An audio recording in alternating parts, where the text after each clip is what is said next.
Hey folks, welcome back to the channel. Today we are going to be talking about a pretty important one here, something that a video that I look forward to doing each and every year. And I believe since I've been here on the farm for seasons, I believe that this second rut, guys, across the whitetail range as a whole, but especially here in central Kentucky, it's going to be probably the best, like I said, that I've had to experience here.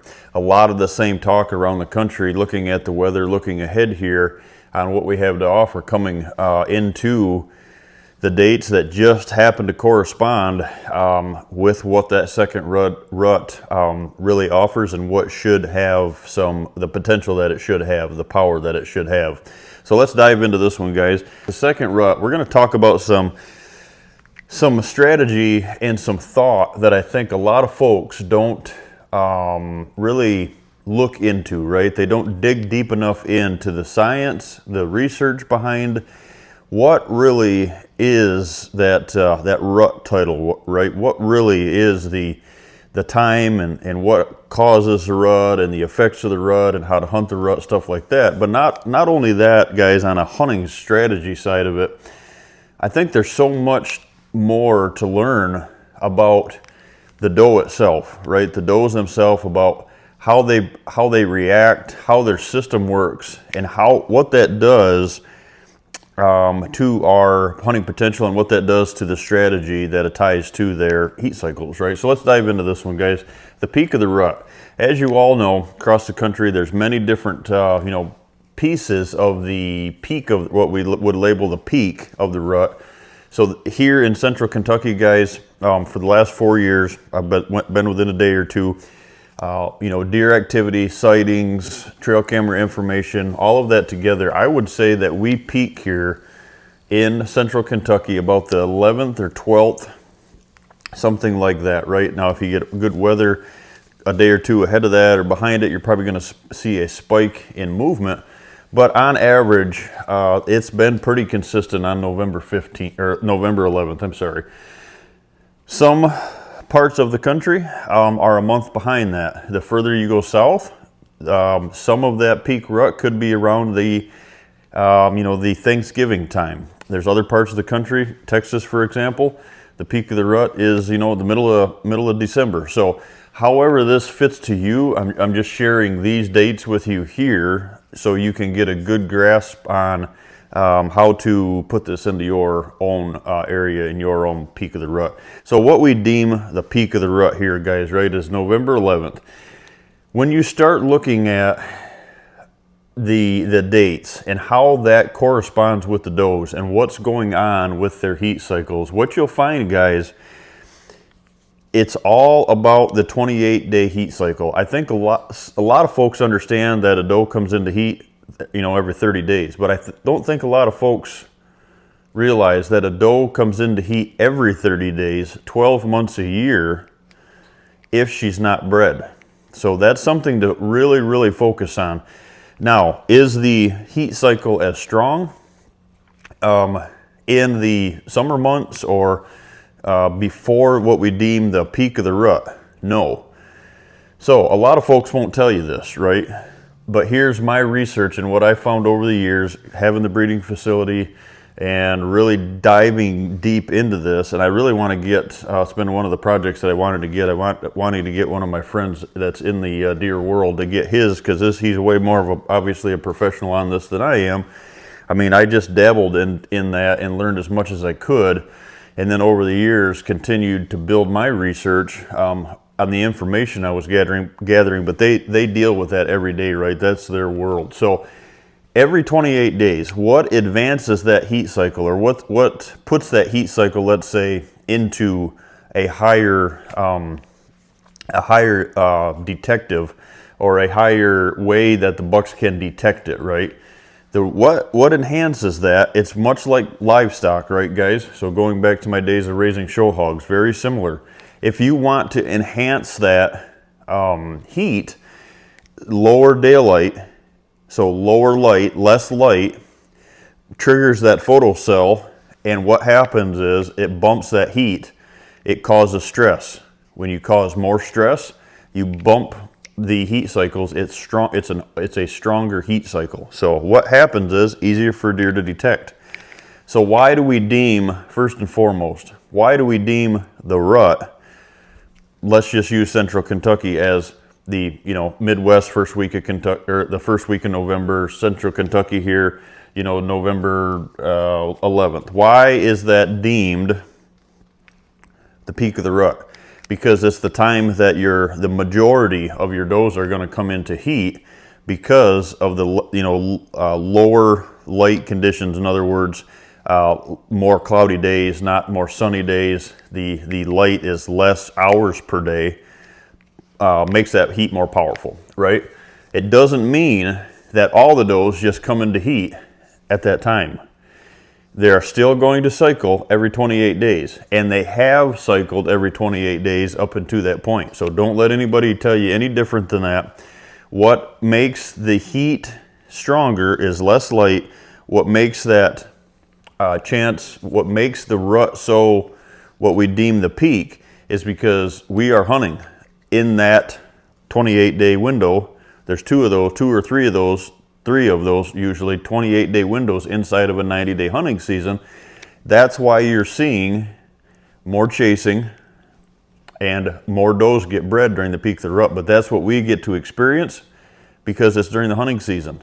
If you advance this back, guys, I'm going to show you something here, and I've got proof upon proof upon proof to show this.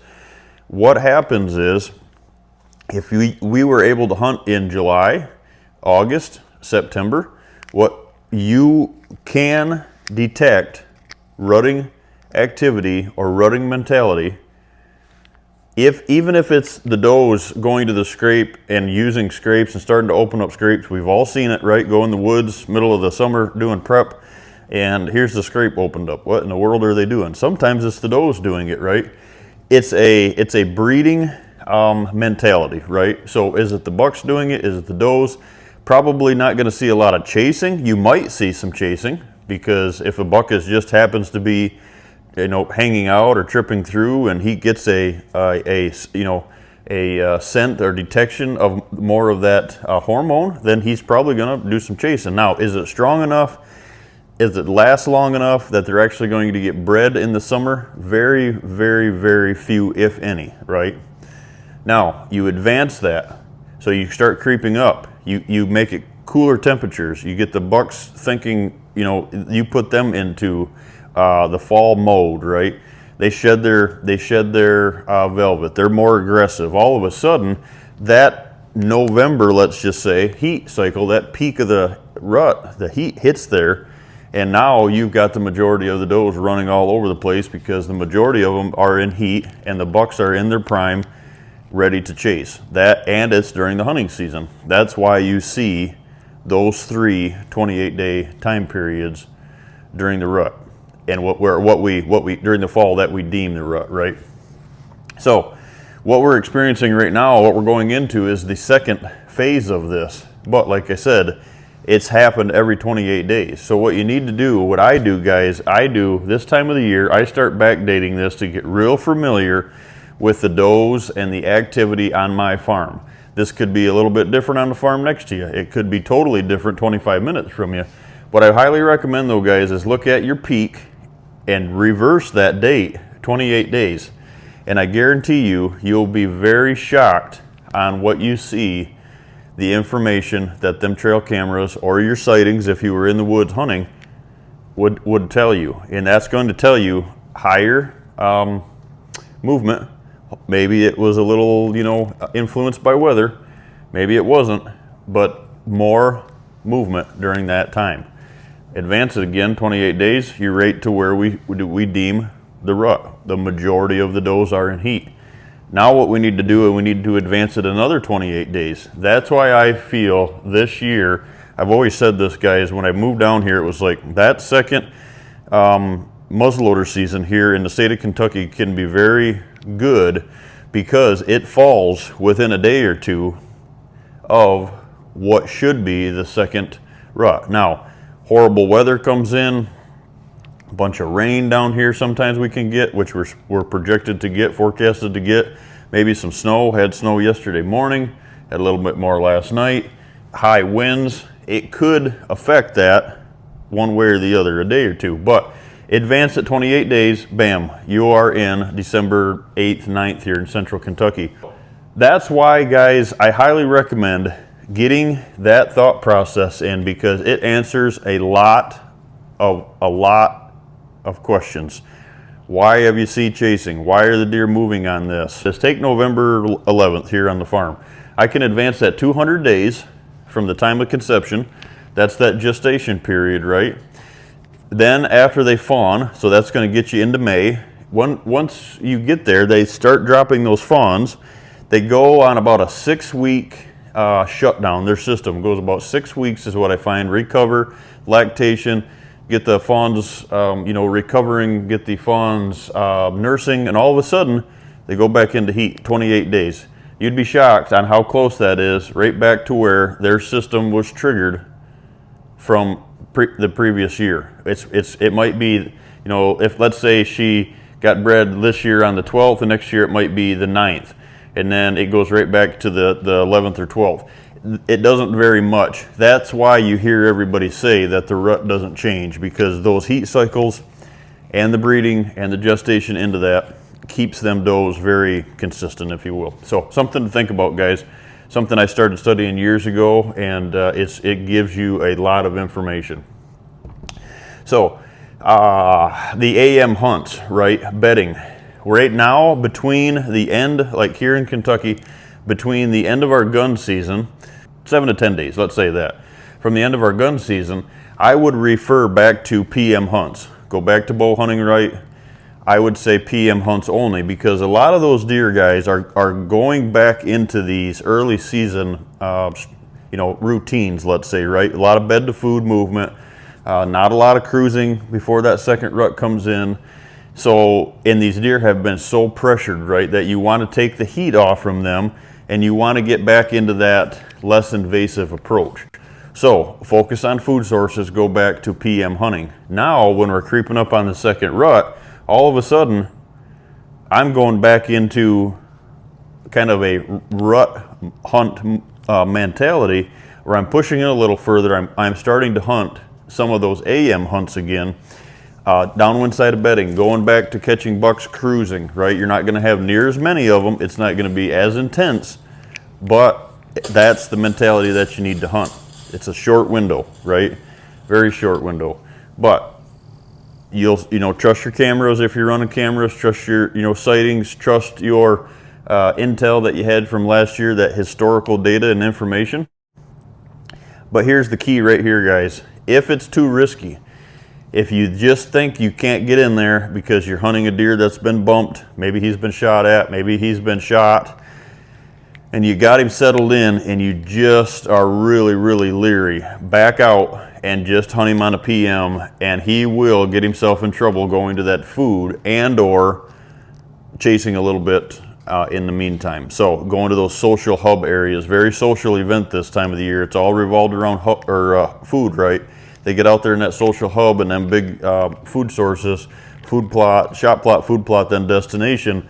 Somewhere in there you can probably run into him. This weekend coming up in central Kentucky would be a good time to run into him with a muzzleloader, right? So you can reach out and touch. Maybe you can hunt a water hole, but you can reach out and touch one of those food sources. So something to keep in mind, guys, on the hunt strategy side of it. This one here, it says hunt your does. The topic here is not so much hunt as far as trying to fill the freezer with the does. The mentality needs to be here, guys, hunt where the does are at. If you hunt that doe movement, you hunt which food source them does are more apt to be on right now. The browse has been, we're getting later in the season. A lot of your browse is even starting to go down, right? Hopefully you have enough to get you through now and then through the rest of the winter. But that's even taking a hit, and then the greens and the grains in these food sources, guys, are dwindling, right? Luckily, in the state of Kentucky, we can feed, so my plots are backed up by my corn feeders, but a lot of parts of the country, you can't do that, right? So you really have to study. If you're hunting public ground, you're hunting those last remaining areas that maybe just abundance of oaks, and maybe, there's something different. If you're down here in the south, you know, from here south, maybe you're looking at those old feed trees. You know, maybe there's a bunch of persimmons that just didn't get picked through, or you really got to find those sources out there when you're dealing with large amount of acreage. But private ground, that kind of relates to our food plots, right? That's why, guys, this time of the year, it's so important to do so much soil health amending and get that strength of that soil as good as you can get it. So it's easy, I shouldn't say easy, right? Because especially with a drought, it's easier to have a green food source when there's rain and, you know, it looks great in the summer. But is it strong enough? Is it healthy enough to ride that whole fall out, get through that whole fall, and go, you know, ride through the rough times of the year and have enough left to keep those food sources green? That's why, guys, I highly recommend, if you haven't already, connecting yourself with Brad Harper with Harper Growing Solutions. Brad's hopefully going to be in camp this weekend. Really connect yourself with Brad, because that full spectrum products that he's got, guys, those full spectrum products, the lime, the calcium, your fertilizers, all that stuff, Brad has researched that for years and finally has, working with that company, and they're allowing him to do things and push the envelope and really get some good product out there. You're not just buying a, you know, that snake oil, right? It's really works. You can look at my food plots right now. My food sources, they're short, don't get me wrong, but they're green, they're lush. My clover is rebounding. We got a rain the other day, guys. We're in December, and it looked like spring green up out there. I mean, they just are, they're just a different green, right? They're a deep green. They're really healthy. So that's what you want this time of the year, because you're focused on those does. Right now, guys, this should be one of the focuses, if not the top focus. Doe fawns right now, if they're healthy enough, they're going to start coming into their first heat. As crazy as it sounds, research shows these doe fawns, the first heat is strong. For whatever reason, their first heat is very strong, right? So there's a lot of you know, reproductive stuff that goes into that, why that happens. But that first heat, if they're healthy, if they hit that 60 to 70 pound mark, and they weren't really super late fawns, they are going to hit their first heat cycle, 60 to 70 pounds, 6-month-old, puts them right at usually somewhere around your second rut. It's very attractive. What happens, guys, is this. In a hunting strategy, what is the easiest deer that makes the most mistakes ever? A fawn, right? They're the first ones to the feeder. They're on their feet way ahead of everybody. They might even leave a bedding area, go to a green food plot. We've all seen that, right? Noon, all of a sudden this deer's in your food plot. Like, what are they doing? Food, you know, fawns out there feeding. They are what we refer to them, day walkers, right? They are the easiest deer in the woods to hunt. They let you get away with the most. And right now, you can attach that buck's movement to it. He's going to get himself in trouble if he still has enough energy and he's not so run down from the rut and he's looking to breed that last doe, let's say, of the season.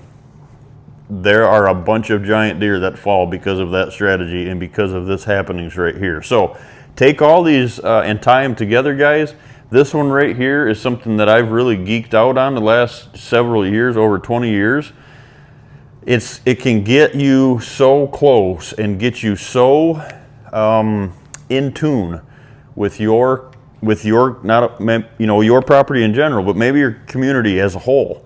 You start really understanding what's going on and what you're actually hunting and when you should be hunting. Guys, this strategy right here, to close this one out, this strategy, understanding this, when that 28-day cycle hits, you can go back, historic, weather underground, and book your vacation, take your vacation time off from work for next year within those dates. And I'm telling you, it works every year, back to back years. I can help them clients understand that. Once you, and that talks about that in my habitat book, understanding that even more. Really going in deep and understanding that will put you in the woods at the correct time of the year. Take these strategies, guys. Best of luck on the second rut here. Hopefully the weather allows it to be the best that it can possibly be and falls within that time parameter that you're allowed to be in the woods, hopefully during the with a muzzleloader or a late bow season strategy, and tie this second rut to it. And I think you'll see that there's some good hunting left to be had. Thanks, guys.